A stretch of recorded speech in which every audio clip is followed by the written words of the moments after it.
3월 5일 KMA 뉴스브리핑입니다. 코로나19 사망자가 또 발생했습니다. 지난 3일 확진 판정을 받은 경상북도 경산에 거주하는 61세 남성이 오늘 숨진 것으로 확인됐습니다. 이로써 사망자 수는 36명으로 늘어났습니다. 확진자는 438명이 증가해서 5,766명이 됐습니다.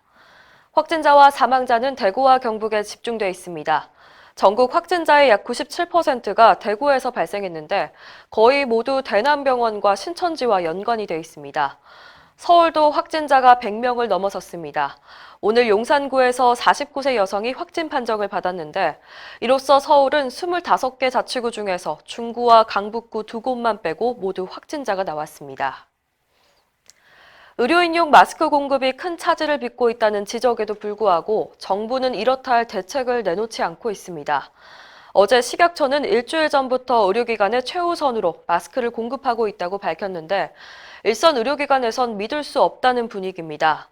실제로 식약처는 어제 마스크 총 541만 개를 공급했는데 의료기관에는 44만 개만 지급됐습니다. 정부가 우체국과 마트 같은 공적 판매처에 우선 공급하면서 동네 병의원의 물량 확보가 더 어려워진 겁니다. 의사협회도 마스크 공급처로 지정돼 있는데요. 어제 전해드린 것처럼 업체에서 갑자기 공급을 중단해 사전 예약한 의사 10명 중 2명만 배송받았습니다. 이런 가운데 마스크 사용 방법에 대한 논란도 일고 있습니다. 정부는 3일 마스크 사용 지침 개정안을 발표했는데요. 감염 위험성이 없으면 굳이 쓰지 않아도 되고 일회용 마스크는 재사용하라고 돼 있습니다. 하지만 전문가들은 오염 가능성이 높아서 재사용은 안 된다는 입장입니다. 세계보건기구도 재사용을 권고하지 않고 있습니다. 박능우 보건복지부 장관이 코로나19 확산에 대한 책임으로 또다시 고발됐습니다. 어제 시민단체 법치주의 바로 세우기 행동연대는 박 장관을 미필적 고의에 의한 살인 등의 혐의로 서울중앙지검에 고발장을 제출했습니다.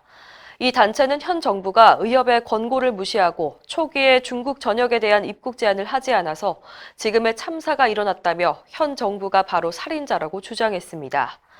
박 장관은 코로나19 사태와 관련해 시민단체로부터 여러 차례 고발당한 상태입니다. 앞서 의협은 지난달 24일 코로나19의 총체적 방역 실패 책임을 물어서 박 장관의 경질을 요구했습니다. 정부가 코로나19 대응을 위해서 총 11조 7천억 원의 추가 경정 예산안을 편성했습니다. 의료기관 손실 보상에는 1조 7천억 원을 배정했습니다. 정부는 의료인들이 코로나19 대응에 전념할 수 있도록 최대한 합리적이고 적정하게 보상을 실시한다는 게 기본 원칙이라고 밝혔습니다.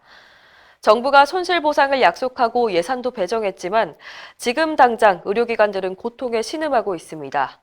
의협신문에 따르면 강원도의 한 외과 의원은 환자가 평소 대비 90%나 줄어서 수입이 거의 없는 상태여서 대출을 받아 연명해야 하는 상황입니다. 충남의 통증의학과 의원도 인건비 등 월 4,500만 원의 고정비용을 충당할 방법이 없다고 하소연하고 있습니다.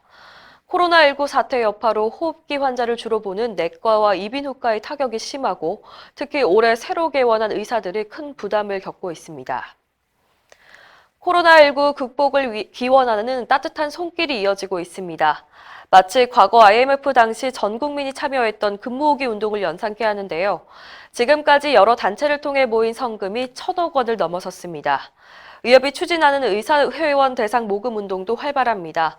기부를 받기 시작한 26일부터 지금까지 일주일 동안 5억 8천만 원이 모금됐습니다. 3일과 4일 이틀 동안 대한의학회를 비롯해서 재활의학회, 재활의료기관 협의회, 산부인과 의사회, 신경외과 의사회, 신경외과 병원협의회는 코로나와 사투를 벌이고 있는 의료진을 위해 써달라며 의협의 성금과 마스크를 기부했습니다.